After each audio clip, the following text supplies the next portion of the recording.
বোকাকে ধরতে হবে। আস্তে আস্তে টান্দি ধরে রুয়াইয়ে লাইফ সাপোর্টে যাতে।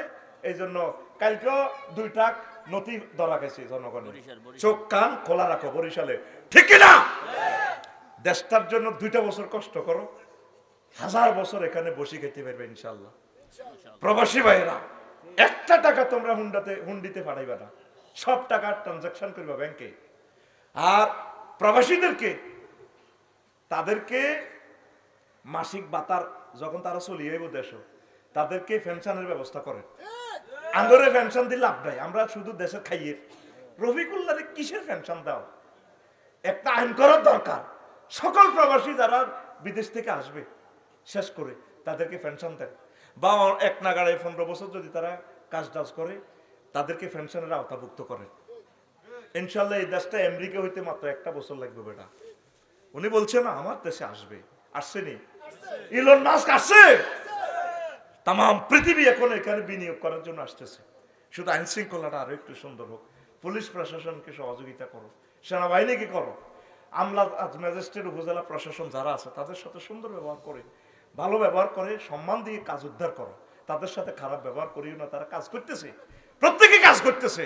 আল্লাহ আমার সকল অফিসারকে তুমি কবুল করো।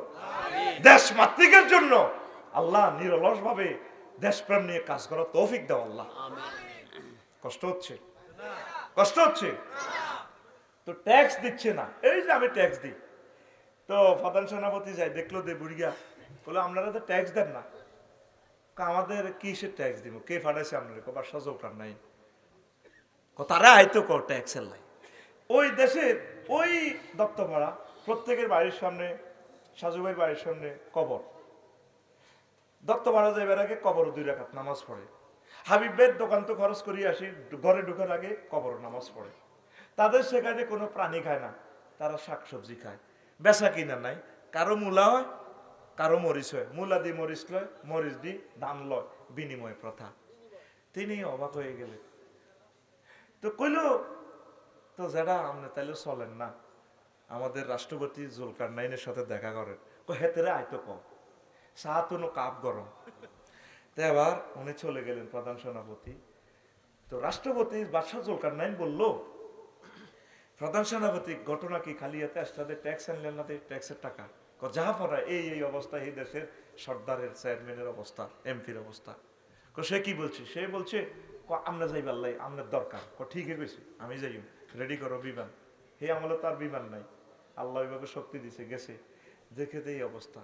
তো বললো যে যারা আপনাকে দেখে এখানে তো টাকা পয়সা নাই, কারণ আমরা এখানে দুনিয়ার কাজ কারবার নাই, আমরা বই বিনিময় দিয়ে চলি। কত আপনারা গরুর গোস্ত টোস্ত খান না, আমরা দত্ত বাড়ি গেগো এগুলো লাইনি। এই আমাদের ফ্যাটকে গরুর কবরস্থান বানাইতে রাজি না, আমরা শাকসবজি খাই। আপনারা শিয়ালের হেদে লাভ নেই, শিয়ালের ফ্যাটে 100 মুরগা আছে, আফসারির ফ্যাটটা জব করলে হেতের ফ্যাট কত কোটি মুরগাতে আছে আল্লাহ জানে।